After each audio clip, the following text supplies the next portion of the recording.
if you have been stuck in a cycle of having vaginal infectious symptoms but not knowing what it is because either the doctor is telling you that you're fine or your lab results are coming back normal but you know that something is wrong, this video is for you because I'm going over 3 undiagnosed or misdiagnosed vaginal conditions that you possibly may have if you're testing negative for everything else and your doctors can't figure out what's wrong with you.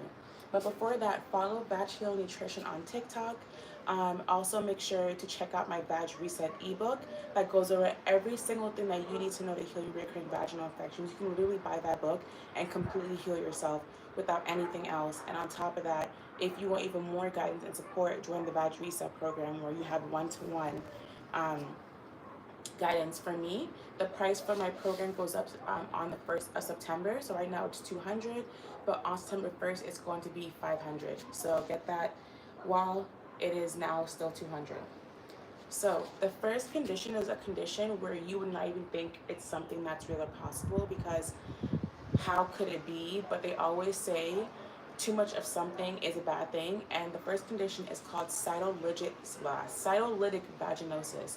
Cytolytic vaginosis is a vaginal infection. Well, it's not an infection actually. It's a vaginal imbalance where you have too much good bacteria, too much lactobacilli. Lactobacilli is the good bacteria that keeps our vagina strong and healthy.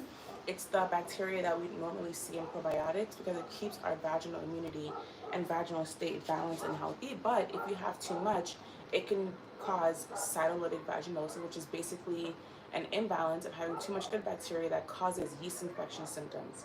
So, as I told you guys, it's a condition caused by an overgrowth of lactobacilli bacteria, which leads to excessive breakdown of vaginal epithelial cells, which creates irritation and discomfort. So too much lactobacilli can cause excessive breakdown of your vaginal cell wall, which is called cytolysis, and that can lead to irritation and discomfort.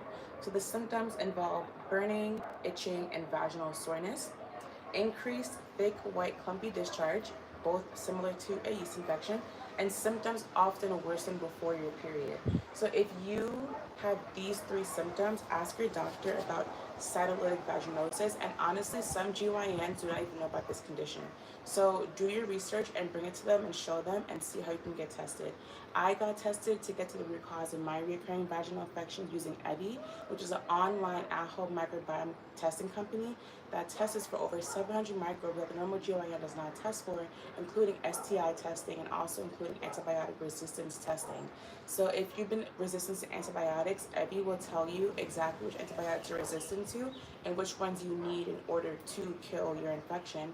But if you want to go a more natural route, you can always refuse medications and join the Vag Reset program where I can help you to heal naturally without medications. As both times I healed my 2-year-long recurring vaginal infections, I healed both without medication. So it is possible to do without medications, just using nutrition, nervous system regulation, and subconscious reprogramming.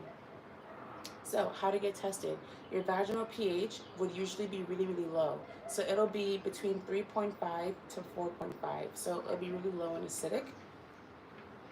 You would also need a microscopic exam of a vaginal smear showing high lactobacilli and cell lysis. Lysis is the breakdown, so cell breakdown. And it's often misdiagnosed as a yeast infection. So if you're testing negative for yeast, but having yeast symptoms, get tested for this.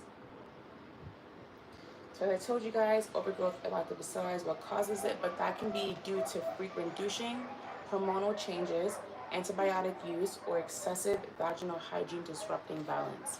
So if you're doing any of those, this is what can be causing that, and you want to basically stop. When it comes to nutrition and treatment, avoiding excessive sugars and refined carbohydrates, because this is going to reduce the fuel for the bacteria, because bacteria loves to feed off of added sugars and refined carbohydrates. Added sugars is like the white sugar that's added to food. Refined carbs are going to be like anything white, like white pasta, white bread, your pastries, your chips, things like that.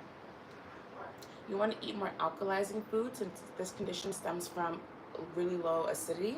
So more leafy greens, cucumbers, and other veggies to balance your pH. You want to limit acidic foods because this can make your pH more acidic. So citrus fruits or citrus things and also vinegar. So typically I recommend apple cider vinegar to my clients in their waters, but if you deal with CV, I would not recommend apple cider vinegar.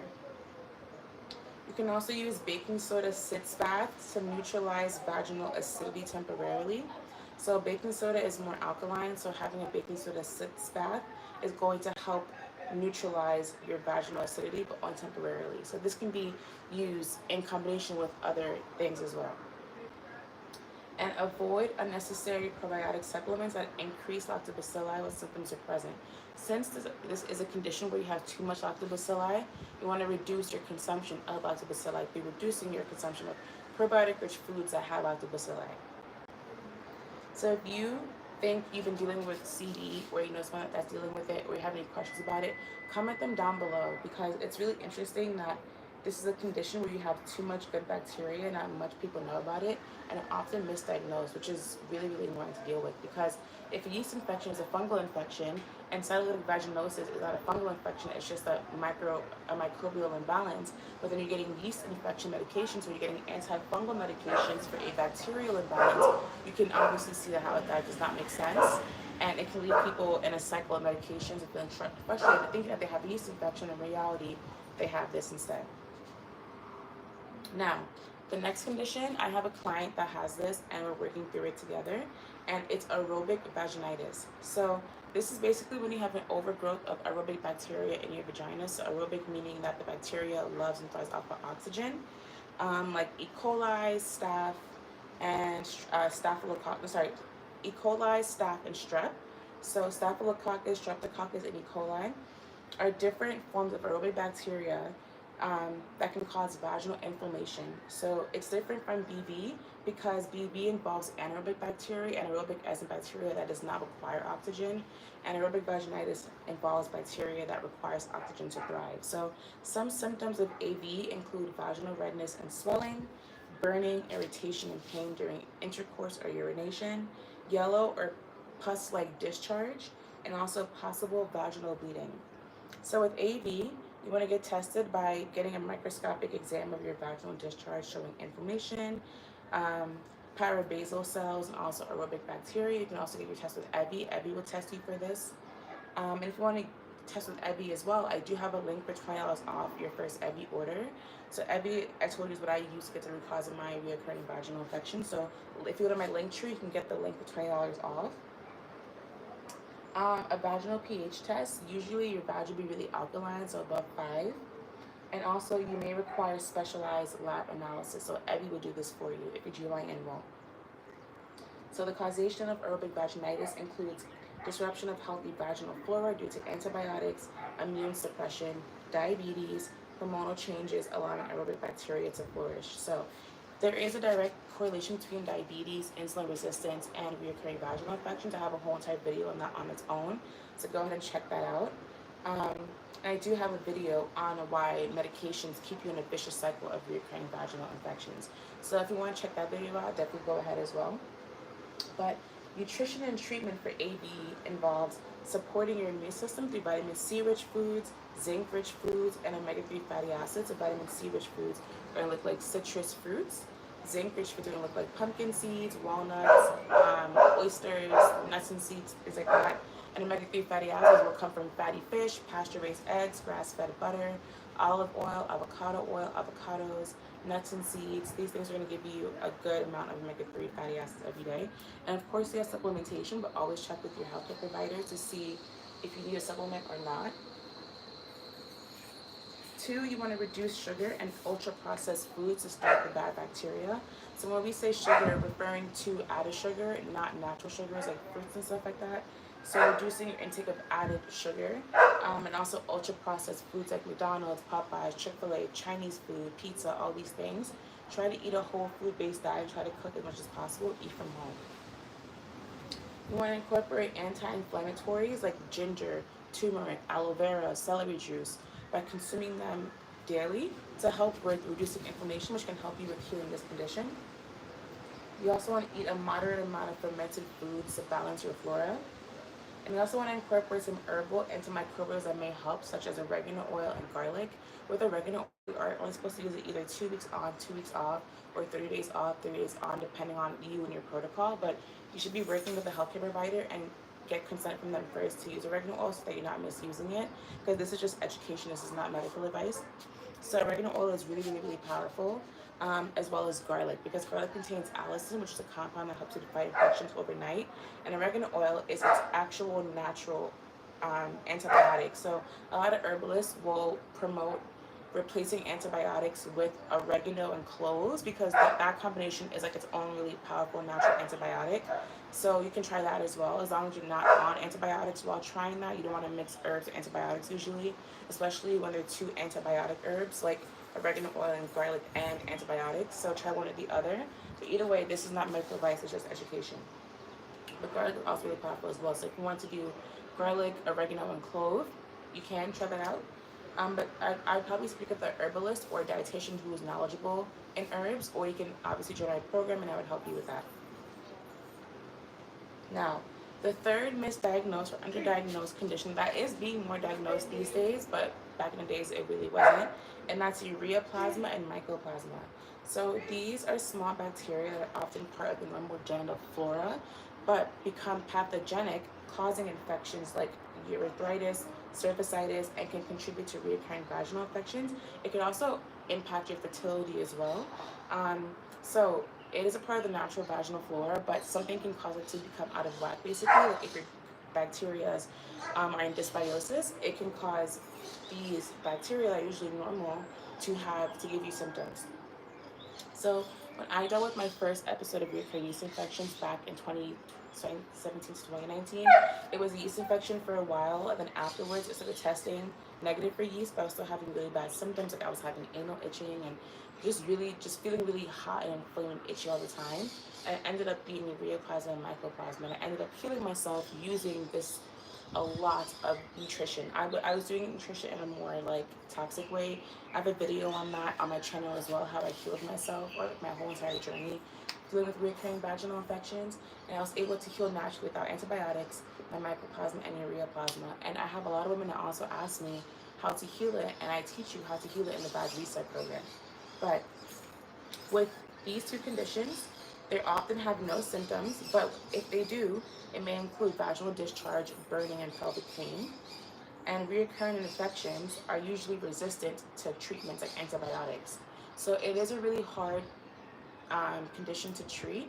So it's really important that you're seeing someone like a dietitian that focuses on vaginal health, so you can get the right nutrients in order to help you heal. Because a lot of people will go in and start cutting out foods, restricting foods, and it makes their vaginal microbiome worse, because our microbiome love diversity. So I have another video on my channel on why you should stop cutting out and restricting all these foods to heal, because you can actually be making your condition worse.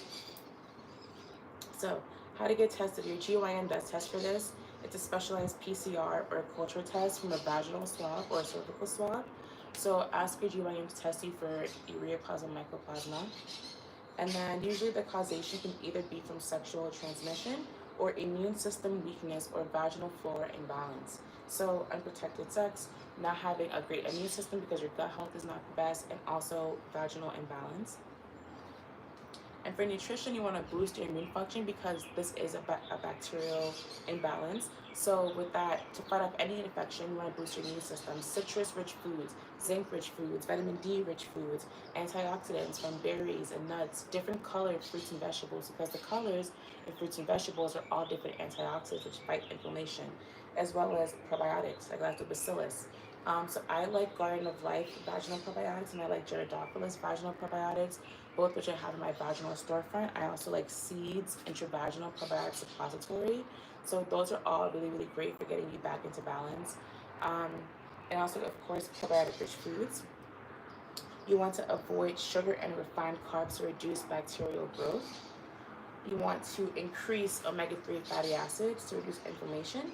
And antibiotics are usually needed, but people are often antibiotic resistant when it comes to these infections. So Evie does test for antibiotic resistance. So I would do a test with Evie if antibiotics are not working for you, or you can try the natural antibiotic route of using clove, oregano, and garlic. But nutrition supports healing and prevents reoccurrence. So everything is about nutrition. So adding in nutrient-dense foods. I have a whole entire video on my channel of nutrition for healing your recurring vaginal infections. It's a video called Give Me 30 Minutes, I'll teach you how to heal your recurring vaginal infections. So if you are dealing with that condition, follow that advice.